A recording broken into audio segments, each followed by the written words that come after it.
Hi guys! Welcome to Avica's Farm. Today po, isi-share ko sa inyo on how we started sa farming. Yan po is dahil sa aking love for plants. Nung 2022, nung pandemic days, talaga pong naloka ako sa pag-aalaga ng mga halaman. Tapos po, one day, nagpa-browse ako sa Facebook, nakakita po ako ng ads about sa farmland sa Philippines. So, sabi ko, parang maganda tong area na to. So, sabi ko sa mami ko, may tingnan mo nga yung, yung farmland na nakita ko sa Pilipinas. Ay, dyan.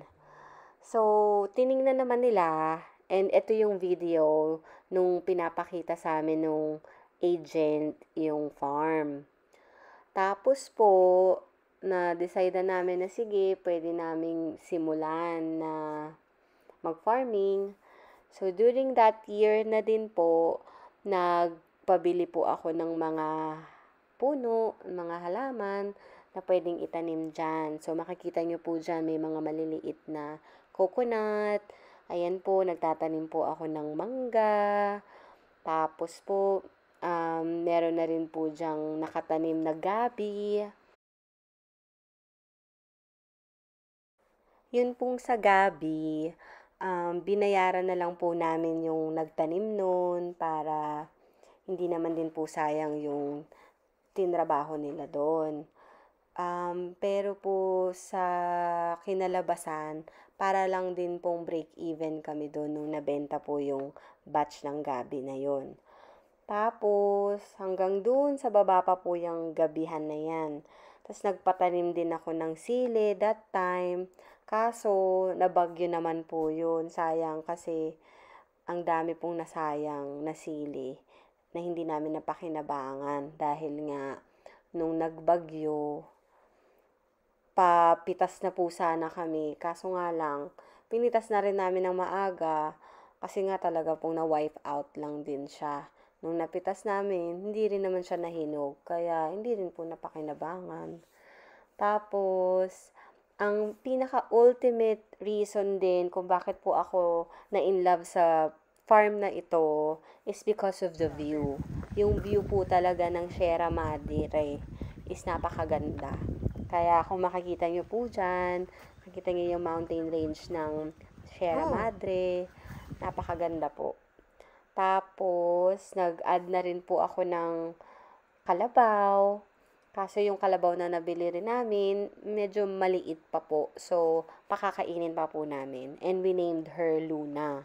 So, ayan po si Luna. Malaki-laki po yung area na gagalawan niya. Nakakakain po siya ng maraming damo dyan. So, hopefully, maybe sa ngayon po kasi parang 2 taon na rin po sa amin si Luna. So, medyo malaki na po siya dyan. Compare po dun sa pagkakabili namin.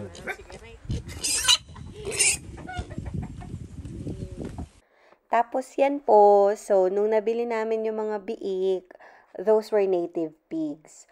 Nung nabili po namin yan, I don't know, ganyan po yung paglalagay nila ng tali sa tenga para po hindi makakawala yung mga baboy.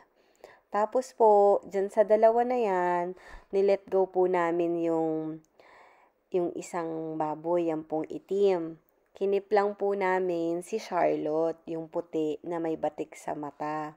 Ngayon po, dyan kay Charlotte, marami po kami natutunan dyan. Yan po yung naging start ng aming pag-aalaga ng baboy. So, from being a biik hanggang maging inahin po siya at nakapag-anak po siya ng 7 piglets, yan po yung inaalagaan namin.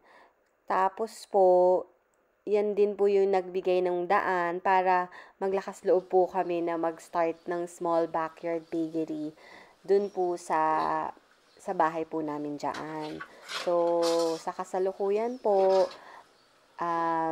andyan po yung mga anak po ni Charlotte, pero po sa susunod po, magve-venture out po kami na mag-alaga ng may mga breeding po na mga baboy. Kasi po, yun po talaga yung magandang ibenta sa merkado at saka po para po hindi rin po sayang sa pag-aalaga at kahit papaano naman po may babalik na kita para din po yun din po sa mga gastusin sa farm at saka pambayad din po sa mga sweldo ng tao.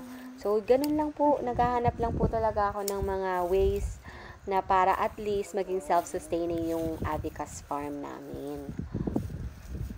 Ito kuya, ano po?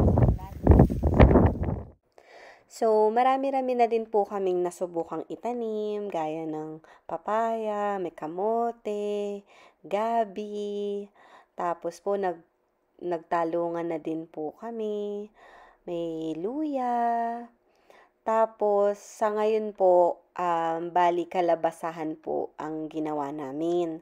Tapos po, habang lumalaki din yung mga fruit trees namin, so ngayon makikita nyo na yung takunan namin, yan po yung mga maliliit na coconut, dwarf coconut po.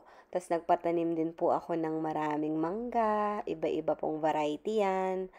Tapos, makikita nyo na po yung itsura ng mga puno sa ngayon. So, nakakatuwa naman po. Thriving naman po yung farm namin. And hopefully, we're praying na ma-enjoy po talaga namin yung paglaki at yung pagganda pa niya. So, yan po yung isa sa mga ginagawa namin doon pag po umuwi kami sa probinsya, nangunguha po kami ng mga prutas. So, yan po, makita nyo, ang daming avocado. Nung pong nabili ko yan, para pong nakamana ako ng mga 7 puno ng avocado. Lahat po sila fruit bearing na talaga. As in, ang dami-dami naming nakukuhang avocado.